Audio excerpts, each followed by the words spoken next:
Kisah hidup, perjuangan, dan teladan Jenderal Sudirman bisa dilihat dari perjalanan hidup beliau. Perjalanan hidup Jenderal Sudirman ini bisa memberi inspirasi bagi para generasi muda. Perjalanan hidup Jenderal Sudirman bisa memberi pandangan patriotisme dan rasa bela negara sebagai warga negara Indonesia. Sudirman lahir di Purbalingga, Jawa Tengah pada tanggal 24 Januari tahun 1916. Ayahnya Karsid Kartawiraji merupakan seorang pekerja di pabrik gula Kalibagor Banyumas, dan ibunya Siem merupakan keturunan Wedana Rembang.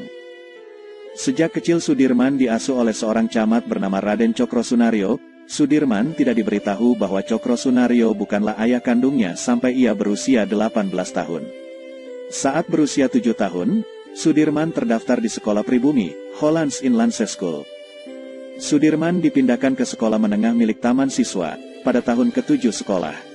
Pada tahun ke-8, Sudirman pindah ke sekolah menengah Wirotomo, setelah sekolah taman siswa ditutup oleh ordonansi sekolah liar, karena diketahui tidak terdaftar. Ia kemudian melanjutkan pendidikannya ke HIK, yaitu Sekolah Guru Muhammadiyah di Solo, tetapi tidak sampai tamat. Selama menempuh pendidikan di sana, ia pun turut serta dalam kegiatan organisasi pramuka Hizbul Wathan. Pada 1936, Sudirman menikahi Alfiah, mantan teman sekolahnya, dan putri seorang pengusaha batik kaya bernama Raden Sastroatmojo.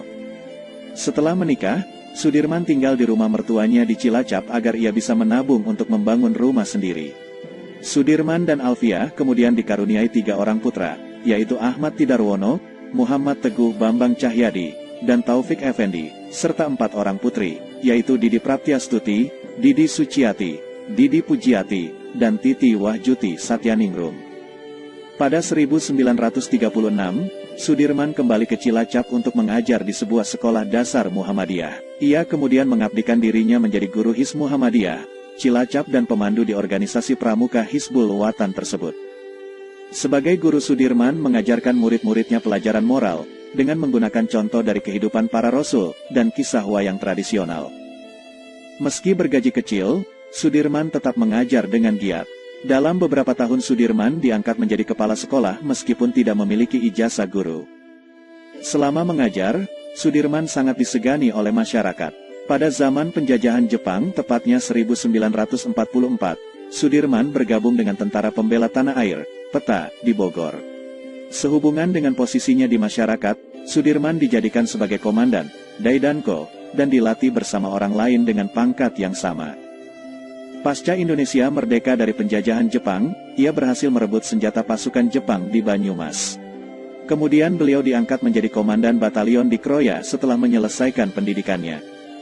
Setelah Indonesia mengikrarkan proklamasi pada 1945, Jenderal Sudirman melarikan diri ke Jakarta untuk menemui Presiden Soekarno. Sang proklamator menugaskan Jenderal Sudirman untuk mengawasi proses penyerahan diri tentara Jepang di Banyumas, yang dilakukannya setelah mendirikan divisi lokal Badan Keamanan Rakyat. Ia lalu menjadi Panglima Divisi 5 Banyumas sesudah TKR, yaitu Tentara Keamanan Rakyat. Pada tanggal 12 November tahun 1945, dalam pertemuan pertama TKR, Sudirman terpilih sebagai pemimpin TKR setelah melalui pemungutan suara buntu 2 tahap. Sambil menunggu pengangkatan, pada akhir November Sudirman memerintahkan Divisi 5 untuk menyerang pasukan sekutu di Ambarawa. Perang Palagan Ambarawa, melawan pasukan Inggris dan Nica Belanda dari bulan November sampai Desember tahun 1945, adalah perang besar pertama yang ia pimpin. Karena ia berhasil memperoleh kemenangan pada pertempuran ini, Presiden Soekarno pun melantiknya sebagai jenderal.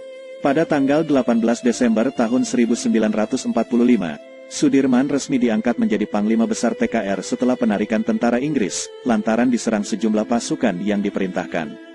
Perjalanan hidup Jenderal Sudirman ini tidak lengkap jika tidak membahas perang gerilya yang ia lakukan. Selang 3 tahun, sang jenderal menjadi saksi kegagalan negosiasi dalam Perjanjian Linggarjati dan Perjanjian Renville dengan tentara kolonial Belanda yang ingin kembali menjajah Indonesia. Jenderal Sudirman juga menghadapi upaya kudeta tahta kepemimpinan pada tahun 1948.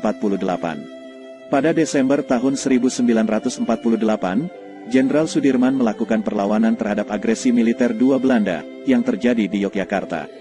Beserta sekelompok kecil tentara dan dokter pribadinya, Jenderal Sudirman melakukan perjalanan ke arah selatan dan memulai perlawanan gerilya selama 7 bulan. Hingga pada akhirnya Belanda mulai menarik diri, Jenderal Sudirman dipanggil kembali ke Yogyakarta pada bulan Juli tahun 1949 oleh Presiden Soekarno. Pemberontakan di Madiun, dan ketidakstabilan politik yang sedang berlangsung, melemahkan kondisi kesehatan Sudirman. Pada 1948, Sudirman didiagnosis mengidap tuberkulosis, atau TBC. Hingga pada November tahun 1948, paru-paru kanannya dikempeskan lantaran ditengarai sudah mengalami infeksi. Sudirman terus berjuang melawan penyakit TBC yang dideritanya, dengan melakukan pemeriksaan di Panti Rapih, Yogyakarta. Ia kemudian dipindahkan ke sebuah rumah di Magelang pada Desember tahun 1949. Pada saat yang bersamaan, pemerintah Indonesia dan Belanda mengadakan konferensi panjang selama beberapa bulan yang berakhir dengan pengakuan Belanda atas kedaulatan Indonesia pada tanggal 27 Desember tahun 1949. Meskipun sedang sakit, Sudirman saat itu juga diangkat sebagai Panglima Besar TNI di negara baru bernama Republik Indonesia Serikat. Selang sebulan, tepatnya pada pukul 18.30 tanggal 29 Januari tahun 1950, Jenderal Sudirman wafat di Magelang, Jawa Tengah. Kabar duka ini dilaporkan dalam sebuah siaran khusus di RRI. Jenazah Jenderal Sudirman disemayamkan di Masjid Gede Kauman pada sore hari. Jenazah Jenderal Sudirman kemudian dibawa ke Taman Makam Pahlawan Semaki dengan berjalan kaki, sementara kerumunan pelayat sepanjang 2 km mengiringi di belakang. Semoga perjalanan hidup Jenderal Sudirman ini, sekaligus sebagai pahlawan nasional, bisa menjadi inspirasi bagi kita semua, sebagai penerus bangsa ini.